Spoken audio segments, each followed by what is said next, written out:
ओम शांति। 28 अगस्त 2026 के बाबा के मधुर महावाक्य।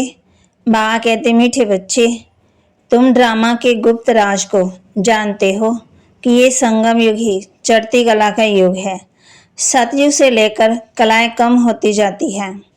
तुम ड्रामा के गुप्त राज को जानते हो कि ये संगम युग ही चढ़ती कला का युग है।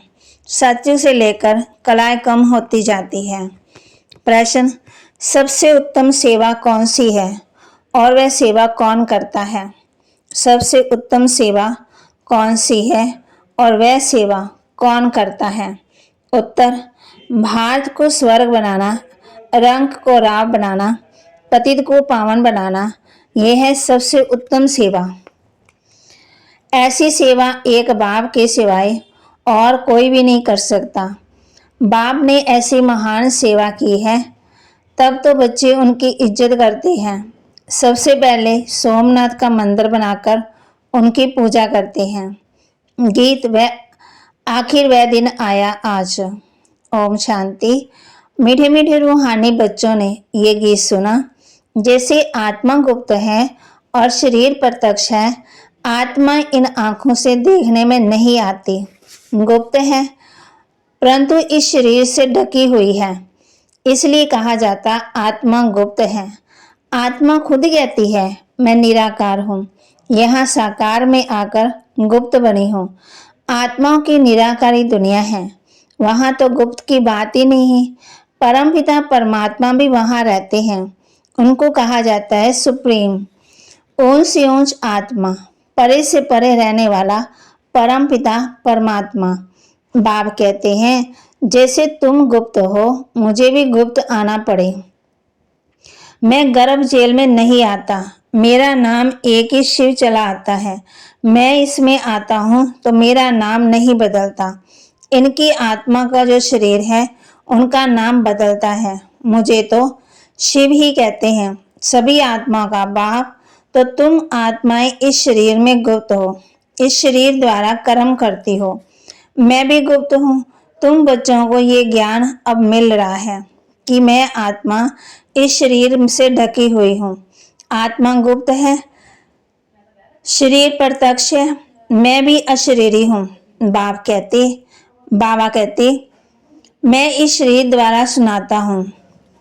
शरीर द्वारा ही सुनते हो, तुम जानते हो बाबा आया हुआ है। बाप आते हैं भारत को फिर से गरीब से शाहूकार बनाने।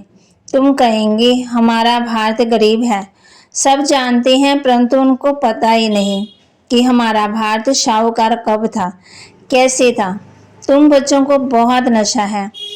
हमारा भारत तो बहुत शाहूकार था, दुख की बात ही नहीं है। सतयुग में दूसरा कोई धर्म ही नहीं था, एक ही देवी देवता धर्म था, ये किसी को पता ही नहीं।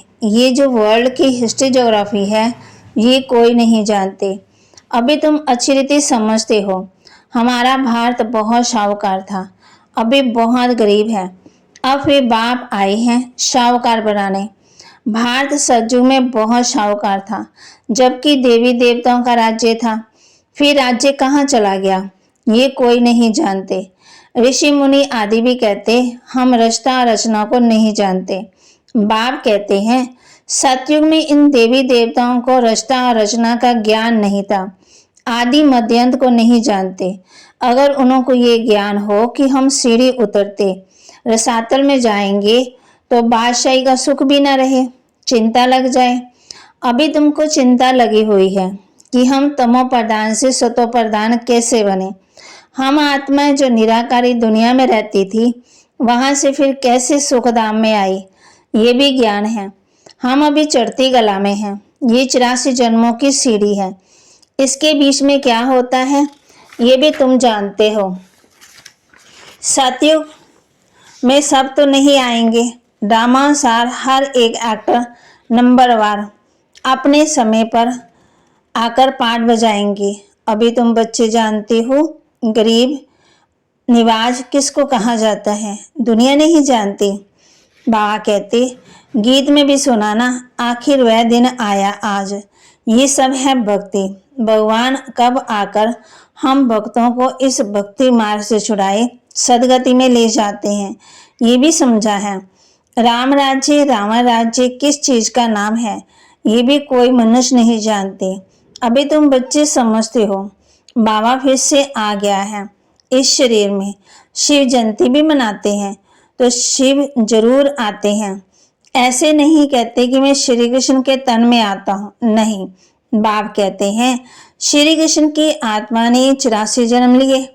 जो पहले नंबर में था वह अब अंत में है। तत्वम, मैं तो आता ही साधारण तन में हूँ। तुमको आकर बतलाता हूँ तुम कैसे 84 जन्म भोगते हो। इस समय देवता धर्म का तो एक ही अपने को समझते नहीं, क्योंकि सत्य को बहुत दूर ले गए। कल्प की आयु ही लाखों वर्ष लिख दी। वास्तव में ड्रामा की हिस्ट्री तो बहुत छोटी है। इसमें कोई धर्म की 500 वर्ष की, कोई की 2500 वर्ष की हिस्ट्री है। तुम्हारी हिस्ट्री है 5000 वर्ष की। देवता धर्म वाले ही स्वर्ग में आएंगे, और धर्म तो आते ही बाद में है। देवता धर्म वाले ही और धर्मों में कन्वर्ट हो गए हैं। ड्रामानुसार फिर भी ऐसे ही कन्वर्ट हो जाएंगे, फिर अपने अपने धर्म में लौटकर आएंगे। बाप समझाते हैं, बच्चे तुम तो विश्व के मालिक थे, तुम अभी समझते हो बाबा स्वर्ग की स्थापना करने वाला है, तो हम क्यों नहीं स्वर्ग में होंगे। बाप से हम वर्षा जरूर लेंगे। तो इससे सिद्ध होता है कि ये हमारे धर्म का है। जो नहीं होगा वह आएंगे ही नहीं, कहेंगे पराये धर्म में क्यों जाएं। तुम बच्चे जानते हो सतयुग में नई दुनिया में देवताओं को बहुत सुख थे। सोने के महल थे। सोमनाथ के मंदिर में कितना सोना था, ऐसा कोई दूसरा मंदिर होता ही नहीं। उसमें बहुत हीरे ज्वार थे। बोध आदि कोई हीरे ज्वार के महल नहीं होंगे। तुम बच्चों को बाप ने इतना ऊंच बनाया है, उनकी तुमने कितनी इज्जत रखी है। जो अच्छा कर्म करके जाते हैं उनकी इज्जत रखी जाती है। अभी तुम जानते हो सबसे अच्छे कर्म पतित पावन बाप ही करके जाते हैं। तुम्हारी आत्मा कहती है सबसे उत्तम से उत्तम सेवा बेहद का बाप आकर कहते हैं। हमको रंग से राम बेगर से प्रिंस बना देते हैं। जो भारत को स्वर्ग बनाते हैं उनकी भी इज्जत कोई नहीं रखते। तुम जानते हो ऊंच से ऊंच मंदिर गाया हुआ है सोमनाथ का, जिसको लूट के ले गए। लक्ष्मी नारायण के मंदिर को कभी कोई ने लूटा नहीं, सोमनाथ के मंदिर को लूटा। भक्ति मार्ग में ये बहुत धनवान होते हैं। राजाओं में भी नंबरवार होते। जो ऊंच मर्तबे वाले होते उनको छोटे मर्तबे वाले इज्जत करते। दरबार में भी नंबरवार बैठते। बाबा तो अनुभवी है ना। यहाँ की दरबार है पतित राजाओं की, पावन राजाओं की दरबार कैसे होगी। जबकि उनके पास इतना धन होगा तो उनका घर भी इतना ही अच्छा होगा। अभी तुम जानते हो बाबा हमको पढ़ा रहे हैं, स्वर्ग की स्थापना करा रहे हैं। हम महाराजा महारानी स्वर्ग के बनते हैं, फिर हम गिरते हैं, फिर हम पहले पहले शिव बाबा के पुजारी बनेंगे। जिसने स्वर्ग का मालिक बनाया उनकी हम पूजा करेंगे। वह हमको बहुत शाहूकार बनाते हैं। अभी भारत कितना गरीब है, आगे इतना गरीब नहीं था। बहुत खुशी में रहते थे। जो जमीन 500 रुपए में ली थी वह आज 5000 में नहीं मिलती। वहां तो धरती का मूल्य होता ही नहीं, जिसको जितना चाहिए ले ले। ढेर की ढेर जमीन पड़ी है। मीठी नदियों पर तुम्हारे महल होंगे, मनुष्य बहुत थोड़े होंगे, प्रकृति दासी होंगी, फल फूल बहुत अच्छे मिलते रहते हैं। अभी तुम कितनी मेहनत करते हो, लेकिन सूखा पड़ जाता है तो अन्न भी नहीं मिलता। तो गीत सुनने से तुम्हें बहुत खुशी होनी चाहिए। बाप को गरीब निवास कहते हो। अब अर्थ समझा ना। जिस किसी को शाहूकार बनाते, जरूर जहां जो आएंगे उनको शाहूकार बनाएंगे। तुम बच्चे जानते हो हमको पावन से पतित बनने से 5000 वर्ष लगे। अभी फिर फर्श से बाबा पति से पावन बनाते हैं, ऊंच से ऊंच बनाते हैं। 1 सेकंड में जीवन मुक्ति मिल जाती है। कहते हैं बाबा हम आपके हैं। बाप कहते बच्चे तुम विश्व के मालिक हो। बच्चा पैदा हुआ और वारिस बना, कितनी खुशी होती है। लेकिन बच्ची को देख चेहरा ही उतर जाता है। यहाँ भी सभी आत्माएं बच्चे हैं। हम स्वर्ग के मालिक बन गए। अभी पता पड़ा है कि हम 5000 वर्ष पहले स्वर्ग के मालिक थे। बाबा ने ऐसा बनाया था। शिव जयंती भी मनाते हैं, परंतु ये नहीं जानते कि ये कब आया था। लक्ष्मी नारायण का राज्य कब था, कुछ नहीं जानते। वास्तव में भारत की आबादी सबसे बड़ी होनी चाहिए। भारत की जमीन भी सबसे बड़ी होनी चाहिए। लाखों वर्ष फिर तो बहुत जमीन चाहिए। सारी दुनिया की जमीन पूरी हो ना सके। लाखों वर्ष में कितने मनुष्य पैदा हो जाते, अनगिनत मनुष्य हो जाएं। इतने तो है ही नहीं। ये सब बातें बाप बैठ समझाते हैं।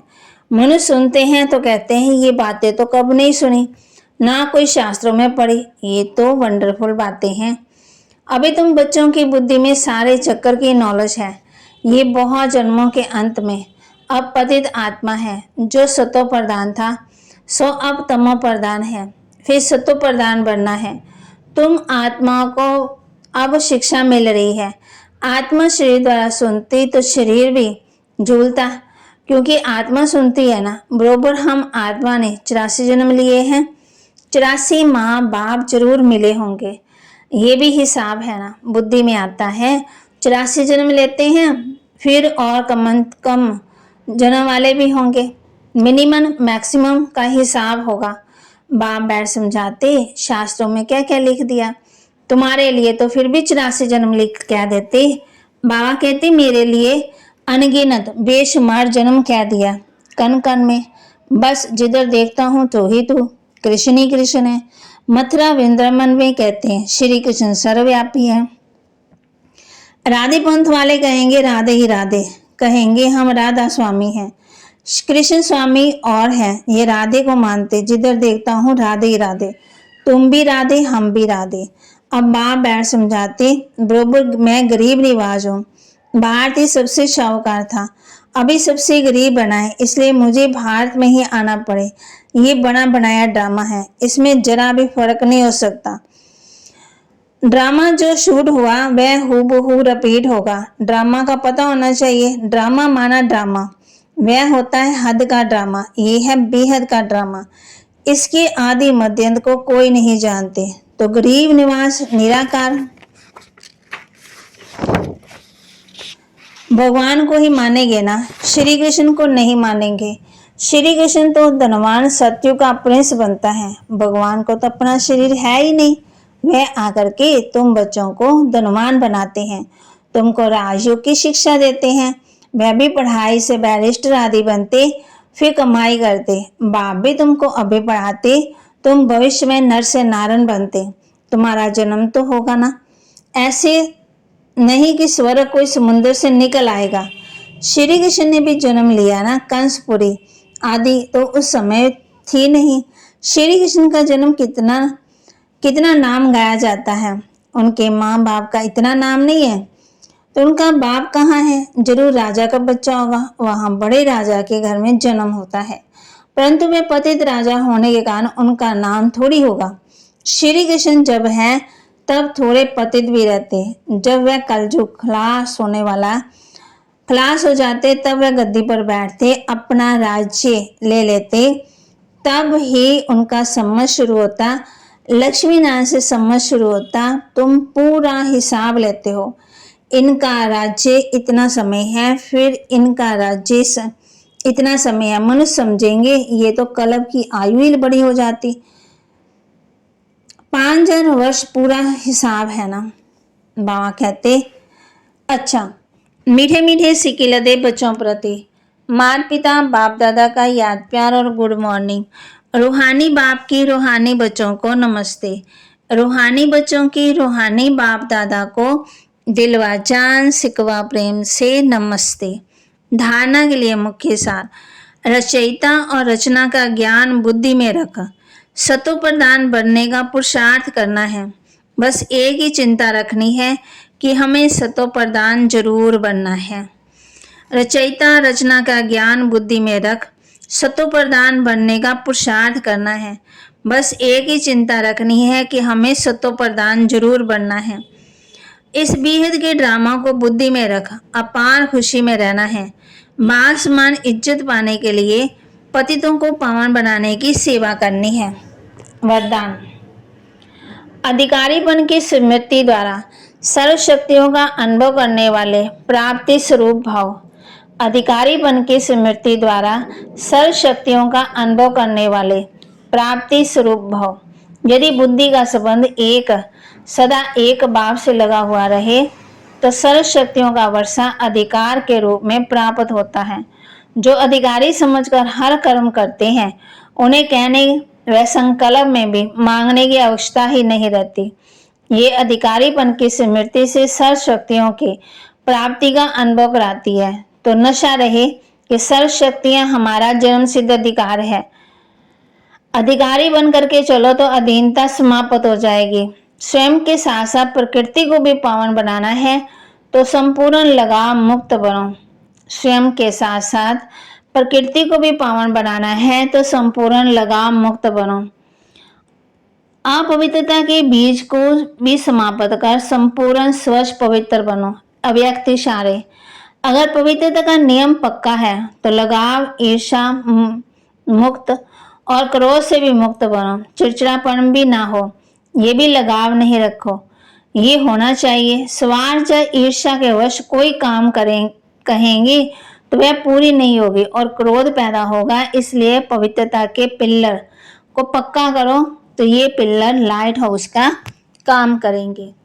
बाबा के महावाक्य को लाइक करें, शेयर करें, सब्सक्राइब करें और अपने जीवन में जरूर धारण भी करें। ओम शांति।